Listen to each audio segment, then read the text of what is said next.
Irmãos e irmãs, bom dia. Aqueles que quiserem fazer perguntas, podem fazer o sinal. O Sérgio, os irmãos e irmãs da editora Vida Nova vão recolher essas perguntas para nós aqui. Eu queria agradecer ao Jonas pela palestra dele e queria dirigir uma primeira pergunta a ele e também ao Dr. Shed, ao Guilherme. A pergunta é o seguinte: a pouca ênfase na apologética em nossas igrejas não teria relação com a perda do conteúdo do Evangelho? E o que fazer para recuperar esse conteúdo do Evangelho? Sem dúvida, eu acho que a perda da relevância da apologética na igreja está ligada à ausência de consciência do conteúdo do Evangelho. Sem dúvida.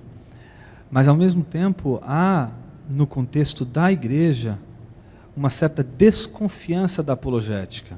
E por que há uma desconfiança da apologética? Porque não se entende a sua missão como uma missão de libertação, de evangelização e de conscientização exatamente do conteúdo do Evangelho. Então, geralmente, quando se pensa no apologeta, se pensa numa pessoa ranzinza, numa pessoa agressiva, numa pessoa radical, que não tem amor na sua palavra, no seu discurso, e que isso não é verdadeiro, E então eu acho que às vezes uma falsa consciência do que é apologética também prejudica a relevância da apologética dentro principalmente do contexto pastoral. A perda do Evangelho, ela é apenas um sintoma, ela não é a causa de não usarmos a apologética, ela é simplesmente o resultado de não usarmos a apologética. É o fato da gente não ter uma preocupação com a verdade que faz com que a gente, em primeiro lugar, tire do horizonte o fundamento doutrinário e por isso volta para a própria irrelevância isso se volta contra a apologética, exatamente, porque se perde exatamente aquilo que garantiria no mínimo o princípio doutrinário como verdadeiro, e não apenas como um pensamento. Guilherme, Dr. Shed. Eu queria enfatizar que durante os meus anos aqui no Brasil tenho visto um progresso fantástico na área de educação nos níveis superiores. Quando nós chegamos aqui em 62, uma pequena porcentagem de crentes iam para a universidade, mas agora a situação muito diferente. Isso, os pastores, os seminários, não têm, me parece, se preparado para se confrontar com esse conhecimento bem importado por pessoas que fizeram doutorado lá fora, na França, na Alemanha, na América do Norte, Inglaterra.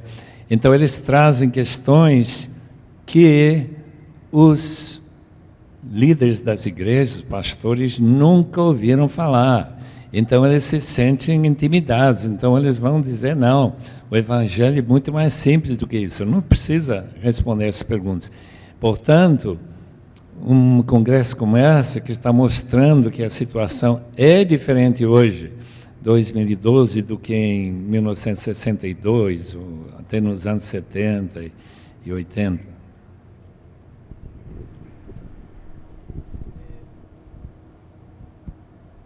Se eu entendi bem a pergunta, a questão é se a perda, o enfraquecimento do Evangelho tem relação com a perda desse espírito ou dessa atividade apologética. Eu acho que não, eu acho que é o inverso. Na verdade, a tradição de teologia alemã que a gente recebe aí de Schleiermacher para frente, ela é extremamente apologética. E isso é um fato muito bem reconhecido. Se você pega a teologia sistemática de Paul Tillich, você vai ver ele começar argumentando que a apologética é uma tarefa importante, ela faz sentido. É uma coisa que o Craig, inclusive, comenta em algum texto dele, que eu não me lembro agora, como ele percebeu essa característica na Alemanha, apologética da reflexão cristã lá. Então, eu acho que não. Eu acho que é o contrário. Você pode dizer, no caso, eu diria, por exemplo, no caso do Paul Tillich, me perdoem os tilichianos estiverem aqui, mas eu acho que ali a perda do Evangelho é muito clara, mas qualidade da apologética, sem entrar no mérito dos raciocínios, mas do investimento apologético ali é muito grande, muito alta. A interação com o pensamento alemão, com a cultura circundante ali de Tillich. Então, eu acho que não. Eu acho que você pode fazer muita apologética com um ponto de partida errado. É muito fácil você fazer isso. Uma das discussões sobre teologia natural e sobre apologética é exatamente essa, é que dependendo do ponto de partida do pensador, você vai para uma direção completamente diferente. A acusação dos reformadores em relação ao trabalho de Tomás de Aquino, que tinha um caráter apologético, é de que ele começou com um ponto de partida errado. Eu acho que não. Eu acho que a gente, pelo contrário, precisa recuperar o Evangelho para poder fazer apologética direito. E recuperar o Evangelho é o que vai além da qualidade da nossa reflexão. São tarefas relacionadas, mas distintas. Então, o ponto é, se pessoas não conhecem o básico da fé cristã, fé, arrependimento, cruz, porque Cristo morreu, como é que elas vão defender a fé?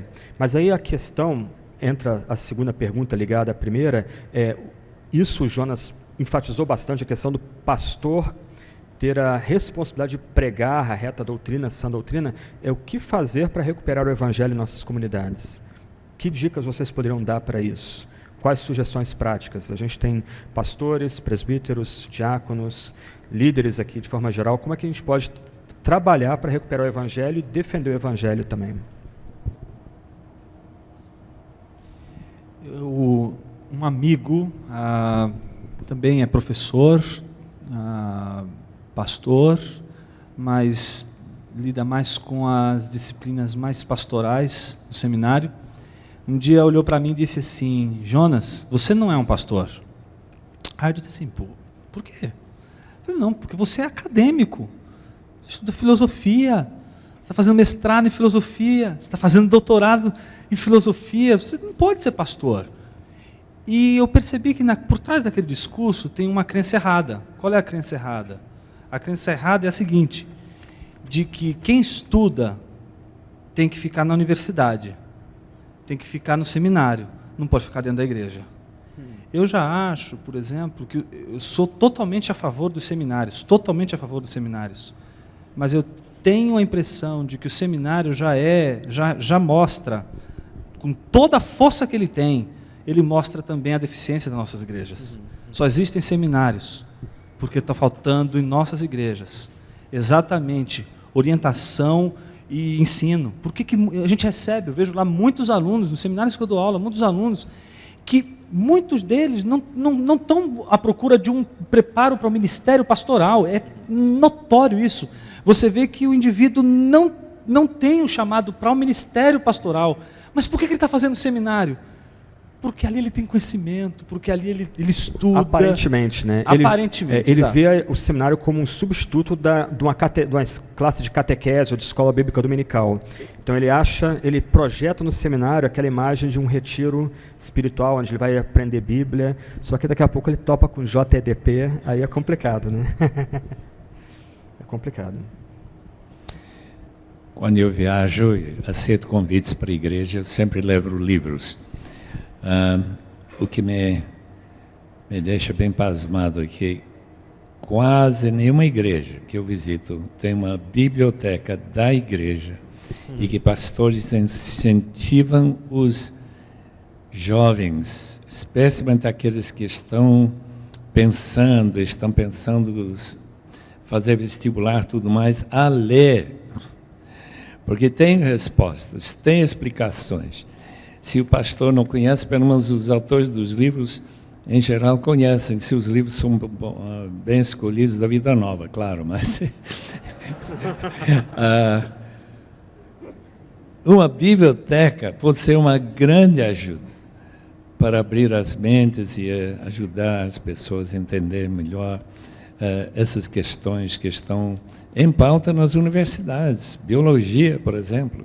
Como que a gente vai falar? Ética para hoje. É isso mesmo.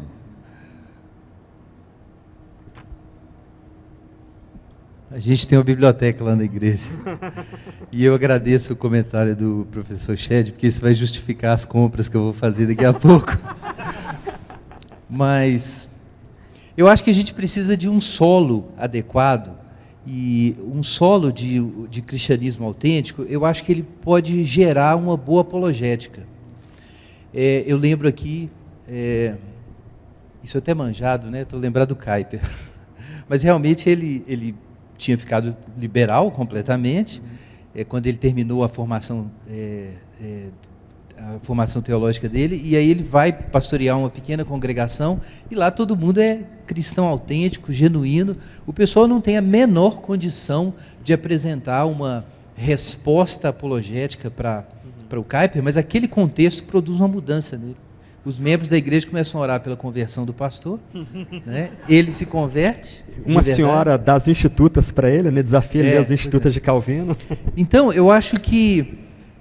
Mas é claro, isso tem uma implicação fantástica, e tem uma retroalimentação aí, porque aí dessa experiência sai Kuyper, e aí toda uma abordagem de apologética cultural.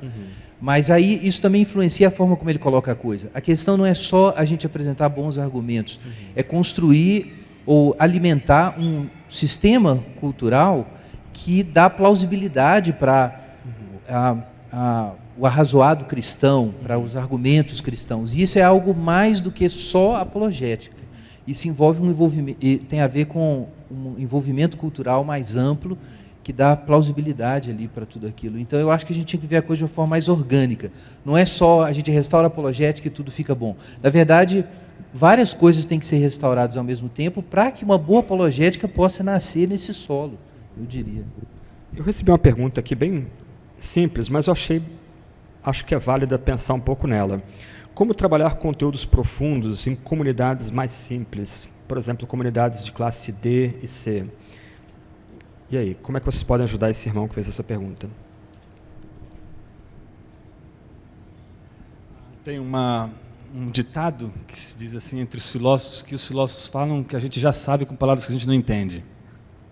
Então dizem que filósofo gosta de falar difícil, que gosta de falar complicado, mas na maior parte das vezes não é que o filósofo ou o pensador seja complicado, é porque ele simplesmente não sabe do que está falando. É exatamente isso. Porque se você tem um conteúdo intelectual compreensível, a tua função, a tua missão, para você ser honesto com a tua vocação, é que o outro entenda o que você está dizendo. E se você não está falando de uma maneira que aquilo que você está dizendo não pode ser compreendido, você falhou em sua missão. Então isso é muito complicado. É claro que você tem as dimensões de comunicação e que em determinados contextos você usa um vocabulário técnico, mas é como se você saísse daqui para um outro país e que você não conhece a língua, que para você poder entender você tem que aprender a linguagem. Isso é uma coisa. Outra coisa bem diferente é quando você não entende o conteúdo, faz de conta que entende e passa para pessoas que fazem de conta que te entenderam. Você finge que ensina, os outros fingem que aprendem, né? Pastor Shed, Guilherme, alguma sugestão? Nós trabalhamos com igrejas bem simples no início, quando nós começamos aqui, e foi um exercício mesmo, né, explicar com simplicidade essas doutrinas básicas do Evangelho. E é possível, mas, como já foi explicado, tem que entender a doutrina para poder explicá-la e explicar conteúdo bíblico que Jesus ensinou, que Paulo ensinou, e naturalmente como aplicar a hermenêutica, que é fundamental em tudo isso, para explicar realmente o que a Bíblia está ensinando.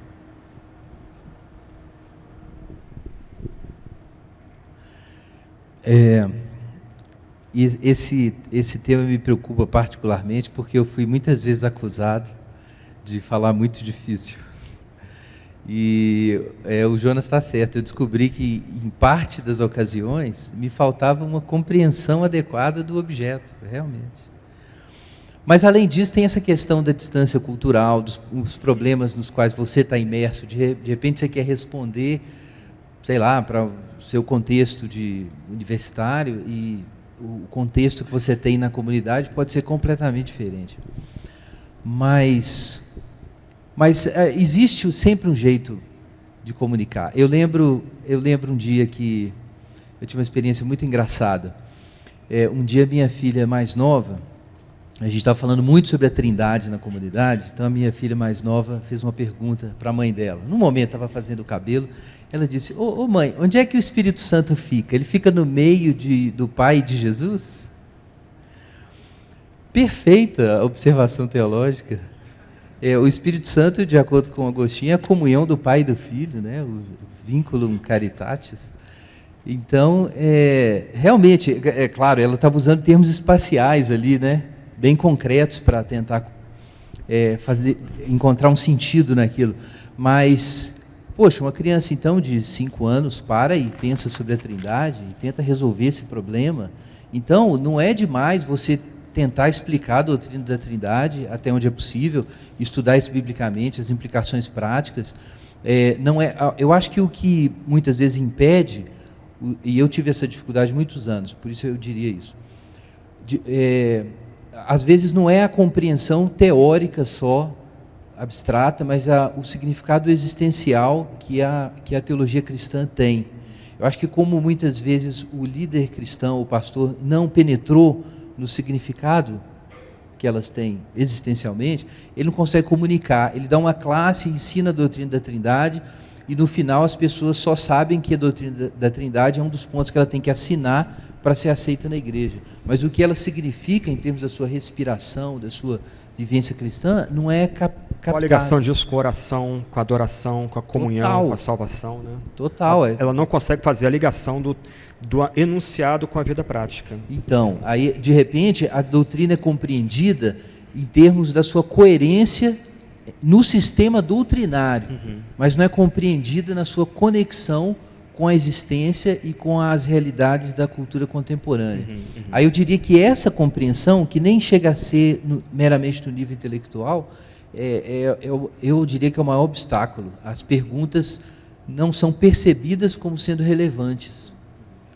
Eu acho que é disso que o Schaeffer falava. Sim. Quando ele disse que os seminaristas vão para o seminário e saem de lá com todas as respostas, só não sabem as perguntas, né?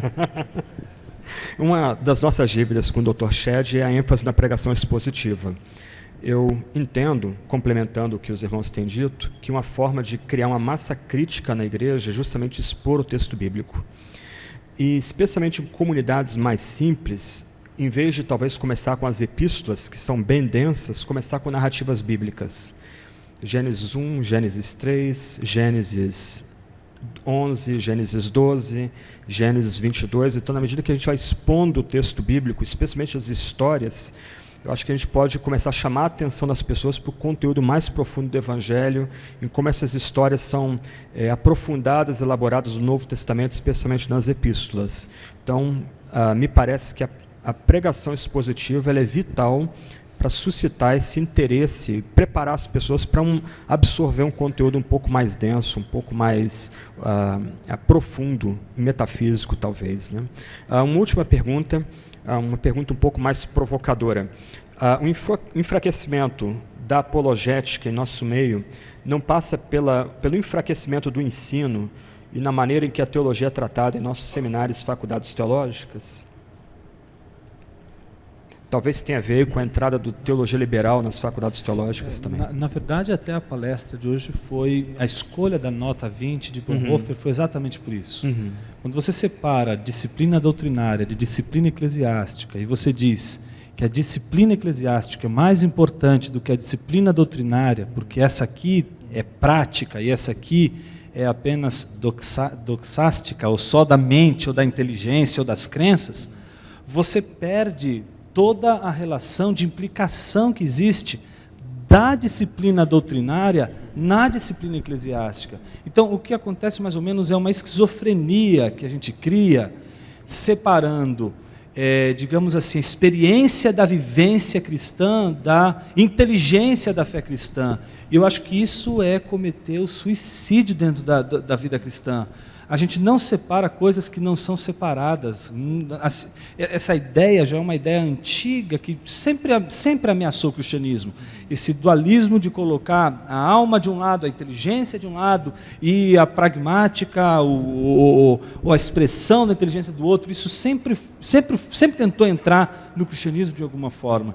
E eu acho que quando a gente perde essa integralidade, essa relação profunda que existe entre a minha compreensão do Evangelho e a implicação disso na prática, quando a gente perde isso, a gente perde toda a necessidade do entendimento da igreja, não é? Na vida da igreja, para o dia a dia das pessoas. E me parece também que essa ênfase maior na disciplina eclesiástica e não na disciplina doutrinal tem a ver muito com a confusão que se estabeleceu no nosso meio entre moralismo e evangelho. Então pressupõe-se que uma vida meramente moralista é uma vida evangélica, sim, quando o evangelho não tem nada a ver com moralismo. Então escolhe-se alguns pecados mais escandalosos para atacar, a ênfase toda naqueles pecados mais escandalosos, mas todo o conteúdo da sã doutrina, do evangelho, é deixado de lado, como se a gente tivesse liberdade para divergir, ter outros pensamentos diferentes do que a Bíblia exige da gente em termos de compreensão do evangelho e aderência ao próprio evangelho. E sem dúvida, porque isso não significa que a gente tenha que homogeneizar as vertentes das tradições de interpretação entre os cristãos. A gente tem o problema da diáfora, a gente tem as questões adiáforas, né, que são questões que são secundárias e que você tem essa permissão de divergir. Mas o que está em jogo não são as questões que seriam secundárias. Eu acho que o que está em jogo hoje, mais do que nunca, são as questões essenciais, primordiais. Quando o sujeito já não crê que Jesus é Deus, quando o sujeito já não crê na ressurreição de Cristo, quando o sujeito já não crê na expiação de Cristo, são pontos cruciais e que eu me pergunto, se a gente abrir mão deles, a pergunta para abrir mão é fácil. Uhum. A pergunta é a seguinte: quais as implicações, sim, de abrir mão de uma determinada doutrina? Como é que eu consigo sustentar tudo isso olhando para as Escrituras, mas abrindo mão de elementos que são fundados pela própria Escritura? Eu acho, sim, que é aí que mora o grande problema. Guilherme.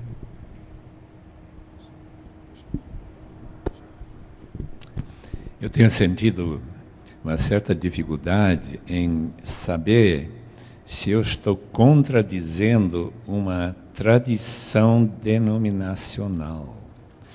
Quer dizer, nós já temos, como Lutero, algo que nós recebemos, fomos criados nessa doutrina. E por ser velha, por ser... toda a minha vida tem que ser controlada por essa ideia, como que eu posso divergir ou explicar um pouco diferente, ou questionar essa crença, essa fé, essa doutrina da denominação a que eu pertenço. E eu dou graças a Deus que hoje em dia nós temos mais liberdade, talvez com essa liberdade para explicar que essa tradição é tradição e não Bíblia. E assim por diante, do que quando eu cheguei aqui no Brasil, que igrejas começam a se dividir, ver grandes animosidades criadas e tudo mais. Temos que ter muito cuidado nesta área onde nós vamos nos posicionar, como Lutero se posicionou contra a Igreja Católica. Me mostra que pela Bíblia eu estou errado e eu vou voltar para trás, vou retrair. Mas se não me puder mostrar, eu fico aqui, mesmo que significa a minha vida queimada no estaca, alguma coisa assim.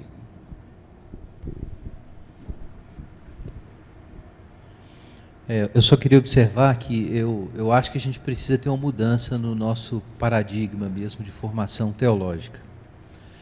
É muito comum, a gente encontra isso o tempo inteiro, eu encontrei isso, essa concepção da formação teológica como o esforço de produzir um estudante crítico, né?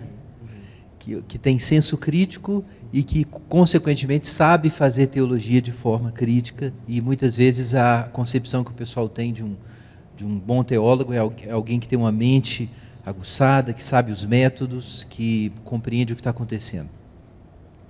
E foi minha vivência há muito tempo. Mas eu acho que tem algo fundamentalmente errado nesse modelo. A gente tinha que recuperar um paradigma terapêutico para pensar a teologia. Sistemas teológicos não são objetos externos que você examina e você pode tomar decisões e fazer comparações como um observador externo. A teologia é muito mais como uma terapia a qual você se submete. E você não pode tomar um antibiótico hoje e trocar amanhã. Você está doente, você está sob tratamento. Inclusive, quando você está estudando o contexto seminário, você não está só aprendendo como você vai tratar alguém, você está em tratamento. Então, acho que alguma coisa tem que mudar aí. A gente não pode experimentar diversas teologias. Muitas vezes eu fui obrigado a fazer isso. Ensinar várias linhas teológicas e deixar o aluno escolher. Isso não existe. Ainda mais porque a base que ele recebe conceitual na igreja muitas vezes é rasa. Então, como você quer que ele faça essas opções de forma madura, consciente e cativa a Bíblia, se ele nem isso ele recebeu dentro da sua comunidade de origem? Não, sem dúvida. Então, eu não estou dizendo que eu sou contra a pluralidade no contexto claro. ali. A questão não é essa. Mas a dificuldade de você colocar vários, como você disse, antibióticos, remédios e deixar o aluno simplesmente escolher, né? Não, isso não funciona. Eu acho que o estudante de teologia, ele precisa se submeter a uma tradição. Sim. E ouvir o pessoal naquela tradição. Ele pode mudar depois, Sim. mas ele tem que sentir na carne os efeitos daquela teologia para ele saber o quão boa ou até quão ruim ela é, eventualmente. E eu tive essa experiência de sentir na carne como uma teologia pode ser destrutiva. E compreender a verdade da fé é muito mais do que você compreender a coerência sistêmica do pensamento. Essa tem a ver com essa experiência concreta. Então, eu acho que a gente tem que ter uma mudança. Eu não sei como isso seria feito em termos de estrutura de seminário. Eu não tenho competência nem experiência suficiente para dizer isso, mas que tem algo errado, na minha opinião, no modelo. Uma sugestão, um caminho que apontaria, se é possível isso, é a desassociação entre os seminários e as igrejas, ou há um hiato entre elas, né? Então, pensa-se o seminário como uma casa onde vai se produzir teólogos, entre aspas, puros, como se eles pudessem ser meramente acadêmicos, né? Mas totalmente desassociados da vida eclesiástica. Ainda que o seminário não forme pastores, me parece que é necessário que o seminário seja ligado a uma igreja, essa igreja tenha uma confissão, os professores daquele seminário sejam leais àquela confissão, deem contas do seu credo para aquela comunidade, porque no final a gente é teólogo para a igreja, não há razão de ser um teólogo desassociado, um teólogo simplesmente da Torre de Marfim, né? Nós somos chamados a servir a igreja, a comunidade.